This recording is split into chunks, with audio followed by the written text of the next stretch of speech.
చపాతీలోకైనా వేడివేడి అన్నంలోకైనా చాలా టేస్ట్గా బాగుంటుంది. ఇప్పుడు అది ఎలా తయారు చేయాలో తెలుసుకుందాం. సొరకాయ కర్రీ కోసం నేను ఈ సైజు సొరకాయ తీసుకుంటున్నానండి.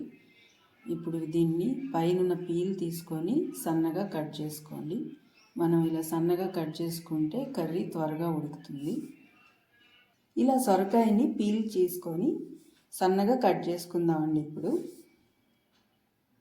ఇలా చక్కగా సన్నగా కట్ చేసుకోవాలండి.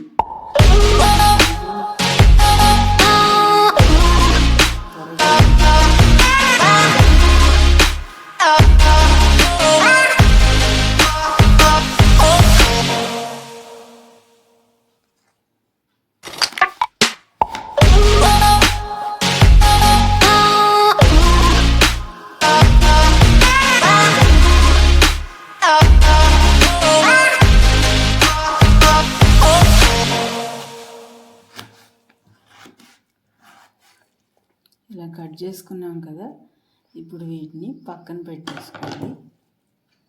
ఇలా ఈ సైజులో కట్ చేసుకోవాలండి. ఇలా కట్ చేసుకున్నాం కదండి, ఇవి ఇప్పుడు పక్కన పెట్టుకొని ఒక మిక్సీ జార్ తీసుకోండి. ఇప్పుడు ఆ కర్రీకి కావలసిన కారాన్ని తయారు చేసుకుందాం. ఇప్పుడు ఆ సైజు సొరకాయ తీసుకున్నాం కదండి, అందుకోసం ఒక 10 పచ్చిమిరకాయల దాకా తీసుకోండి.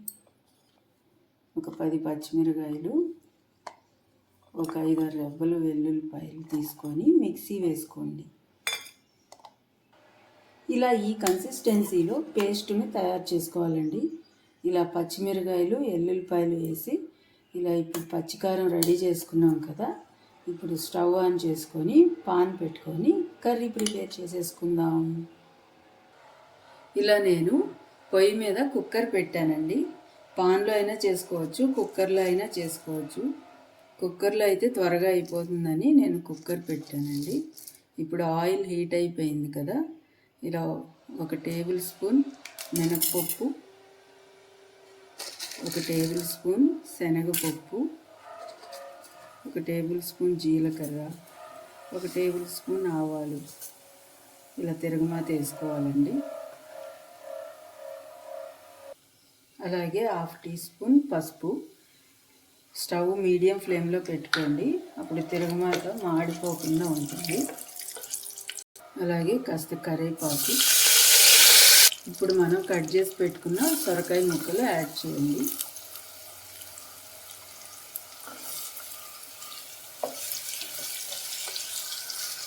ఇలా యాడ్ చేసుకొని ఇది బాగా మిక్స్ చేసుకోవాలండి. ఇలా మొత్తం కలిసిపోయేంత వరకు.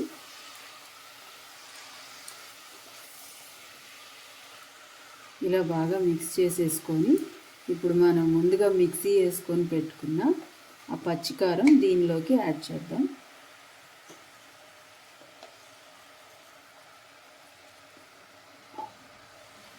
ఇది యాడ్ చేసుకొని బాగా మిక్స్ చేసుకోండి.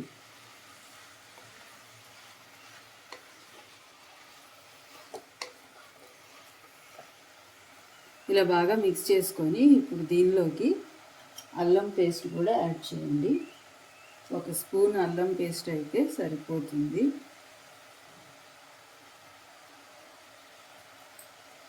ఇప్పుడు ఇది యాడ్ చేసుకొని మళ్ళీ ఒకసారి మిక్స్ చేసుకుందాం. నేను కట్ చేసి పెట్టుకున్న సొరకాయ లేతగా ఉంది కాబట్టి వాటర్ ఏమి యాడ్ చేయట్లేదు. దీనిలో ఉన్న వాటరే సరిపోతుంది. ఆ వాటర్తోనే ఇది ఉడికిపోతుందండి. ఇప్పుడు ఇలా కలిపేసుకున్నాం కదా, ఇప్పుడు మన టేస్ట్కి తగ్గట్టు సాల్ట్ని యాడ్ చేద్దాం. ఇలా సాల్ట్ని యాడ్ చేసుకొని బాగా మిక్స్ చేసుకుందాం. ఇలా ఇప్పుడు అన్నీ యాడ్ చేసేసుకున్నాం కదా, ఇప్పుడు కుక్కర్ క్లోజ్ చేసేసి ఒక 2 విజిల్స్ రానివ్వండి. అదే పాన్ అయితే మూత పెట్టేసుకొని ఒక 10 నిమిషాలు ఉడకనివ్వాలి మీడియం ఫ్లేమ్లో. ఇది కుక్కర్ కాబట్టి అదే మీడియం ఫ్లేమ్లో ఒక 2 విజిల్స్ రానిద్దాం. ఇలా కుక్కర్ క్లోజ్ చేసేసుకుందాం. ఇప్పుడు ఒక 2 విజిల్స్ రానిద్దామండి. కుక్కర్ ఇలా 2 విజిల్స్ వచ్చిన తర్వాత ఇలా ఉడికిపోయిందండి కర్రీ. ఇలా ఆయిల్ అంతా బయటకు వచ్చేసి చక్కగా మెత్తగా ఉడికిపోయింది. కుక్కర్ పూర్తిగా చల్లారినాకే మూత ఓపెన్ చేయాలండి. ఇప్పుడు ఇది బాగా ఉడికిపోయింది కదా, స్టవ్ని మీడియం ఫ్లేమ్లో పెట్టి దీనిలోకి 1 టేబుల్ స్పూన్ కొబ్బరి యాడ్ చేయండి. ఈ కొబ్బరి యాడ్ చేస్తే టేస్ట్ చాలా బాగుంటుందండి. కొబ్బరికున్న వెనకాల బ్రౌన్ పార్ట్ రిమూవ్ చేసి ఇలా గ్రైండ్ చేసుకొని యాడ్ చేసుకోవాలి. కర్రీ బాగా ఉడికిపోయిన తర్వాతే కొబ్బరి యాడ్ చేయాలండి. అంతేనండి, వెరీ టేస్టీ పచ్చికారం సొరకాయ కూర రెడీ అయిపోయింది. ఇప్పుడు ఇది గిన్నెలోకి ట్రాన్స్ఫర్ చేసేసుకుందాము. అలాగే లాస్ట్లో కొద్దిగా కొత్తిమీర యాడ్ చేసుకుందాం. ఇలా బాగా మిక్స్ చేసేసుకున్నాం కదా.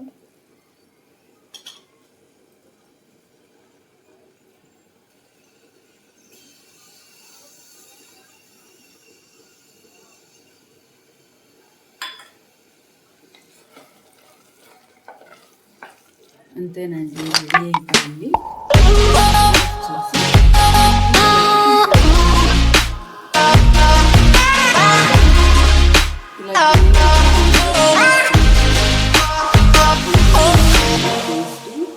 హెల్దీ సొరకాయ పచ్చికారం కర్రీ రెడీ అయిపోయింది. బాగుంటుంది.